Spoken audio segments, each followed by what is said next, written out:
Mia Khalifa, welcome to Hard Talk. Thank you for having me. By many measures, you are a very famous woman. For instance, you have, more than 16 million followers on Instagram. But the origins of your fame lie in your brief involvement in the porn industry. Is that hard for you to deal with? Absolutely. After I left, I didn't delete my Instagram. It got hacked by ISIS sympathizers and propaganda was posted all over it. So Instagram took it down. And I didn't recreate one for another year until I decided to kind of accept my fate as the infamous former porn star and try and change the narrative. So I recreated an Instagram account and tried to, for lack of a better term, become an influencer.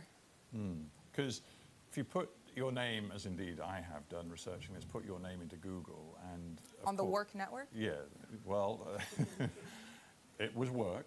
But the point is, you get these countless links to videos. The word porn star appears immediately. That is something that you will never, ever overcome, however much... First of all, that's rude. I'm trying to. Yes, I understand that. I don't mean to say you want it to be, but it's the way technology, the internet works. Yeah.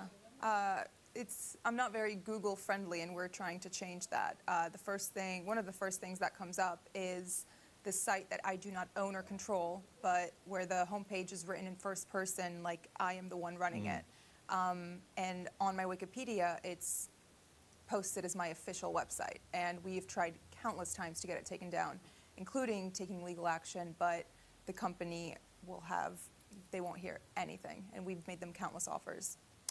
Let's go through this step by step. How did a girl who was brought by her parents to the United States from Lebanon, your home country, schooled in the United States, clearly smart, went to university in Texas, read history, how did you get involved with the sex porn industry?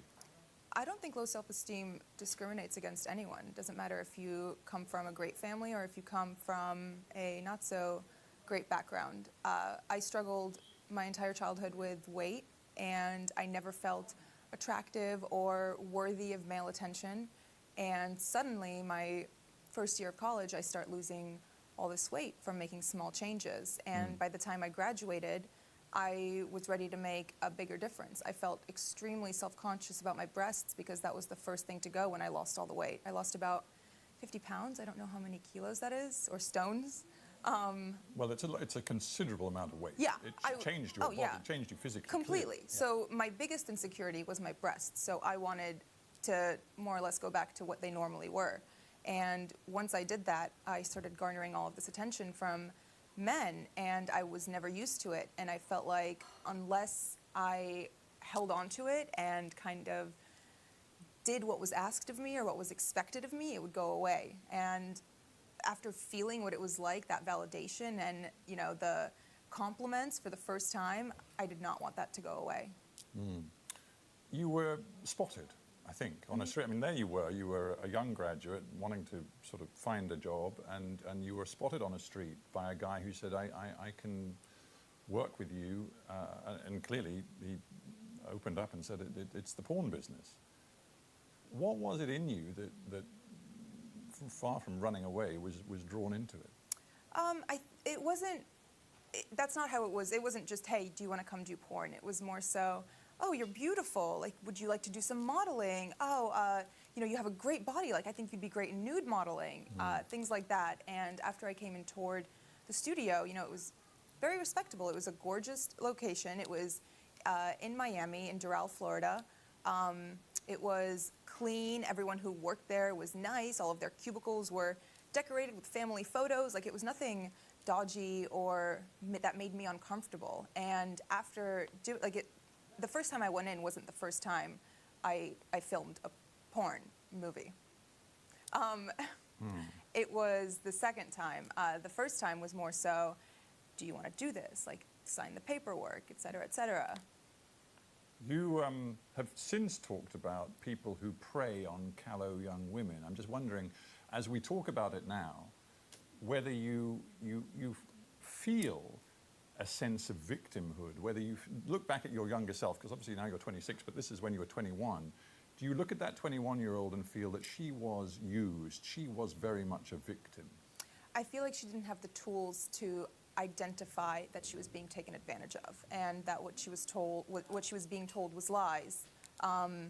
Maybe not so much lies, but trying to manipulate me to doing what they wanted me to do. I don't really see myself as a victim. I don't like that word. I did make my own decisions, even though they were terrible decisions. I think that something needs to change in the way women are approached, if even they are approached.